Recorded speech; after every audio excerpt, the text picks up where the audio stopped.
இன்றைய தினமும் அஸ்வசும தொடர்பிலான மிக முக்கியமான ஒரு செய்தியோடு வந்திருக்கின்றோம்.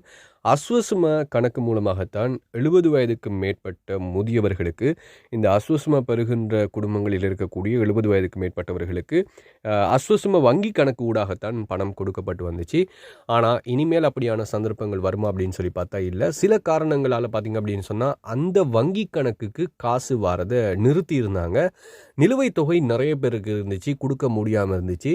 அது சம்மந்தமாக தான் இன்றைய தினம் பேச போகிறோம். இன்றைக்கு தான் நீங்கள் சேனலுக்குள்ளே வந்திருக்கீங்க அப்படின்னு சொன்னால் மறக்காமல் சப்ஸ்கிரைப் பண்ணிடுங்க. அதோட இந்த வீடியோ ஃபுல்லாக பாருங்கள், வீடியோவுக்கு லைக் பண்ணுங்கள். 70 வயதுக்கு மேற்பட்ட அஸ்வசும பெறுகின்றவர்களுக்கும் ஏனையவர்களுக்குமான கொடுப்பனவு பிப்ரவரி மாதம் 20ஆம் தேதியான இன்றைய தினம் அவர்களுக்கு கொடுக்கப்படுகிறது. இந்த கொடுப்பனவை அவங்க வங்கிகளில், அதாவது வங்கிகளில் எடுக்க முடியாது.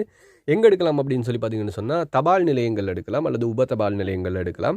அதாவது இந்த கொடுப்பனவை பிப்ரவரி மாதம் 20ஆம் தேதி இன்றைக்கு மட்டும்தானே எடுக்கலாம் அப்படின்னு சொல்லி நிறைய பேர் கேட்டுக்கொண்டிருக்கிறீங்க. அப்படி கிடையாது. இன்றைய தினத்தில் இருந்து தான் அந்த கொடுப்பனவை கொடுக்க ஆரம்பிச்சிருக்காங்க. எனவே பிப்ரவரி மாதம் 20ஆம் தேதியில் இருந்து 70 வயதுக்கு மேற்பட்டவர்கள் தங்களுடைய கொடுப்பனவை உப தபால் நிலையங்கள் அல்லது தபால் நிலையங்களுக்கு போயிட்டு பெற்றுக்கொள்ளலாம். உங்களுக்கு ஏதாவது காசு இதுக்கு முதல் மாதம் வரல அப்படின்னு சொன்னால் அந்த காசையும் கேட்டு நீங்கள் வாங்கலாம். காரணம் நிலுவைத் தொகையையும் சேர்த்து தான் இப்போ தபால் நிலையங்களில் இந்த காசு கொடுக்கப்படுது. அதே சமயத்தில் பார்த்தீங்க அப்படின்னு சொன்னால் உங்களுக்கான கொடுப்பனவு எதிர்வருகின்ற காலங்களில் அதிகரிக்க போகிறது. அநேகமாக ஏப்ரலுக்கு பிறகு 5000 ரூபாய் கொடுப்பனவை கொடுப்பதற்கு இந்த வரவு செலவு திட்டத்திலே ஒதுக்கியிருக்கின்றார்கள் நிதி.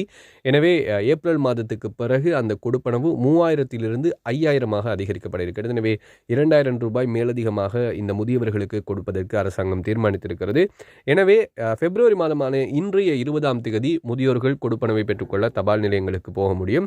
இன்றைக்கு உங்களுக்கு டைம் இல்லை அப்படின்னு சொன்னால் நீங்கள் நாளைக்கு போயிட்டும் நீங்கள் எடுத்துக்கொள்ளலாம். எனவே இன்றைய தினத்தில் இருந்து நீங்கள் எடுத்துக்கொள்ளக்கூடியதாக இருக்கும். அதை நாளைக்கு நாளைக்கு அதுக்கு மறுநாள் போயிட்டு நீங்கள் தபால் நிலையங்களில் கேட்டு பெற்றுக்கொள்ளுங்கள்.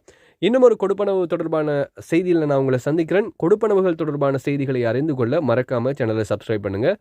முதியவர்கள் யாராவது இருந்தாங்க அப்படின்னு சொன்னால் இந்த செய்தியை தெரியப்படுத்துங்க. மறக்காமல் வீடியோ பிடிச்சிருந்தால் லைக் பண்ணுங்கள்.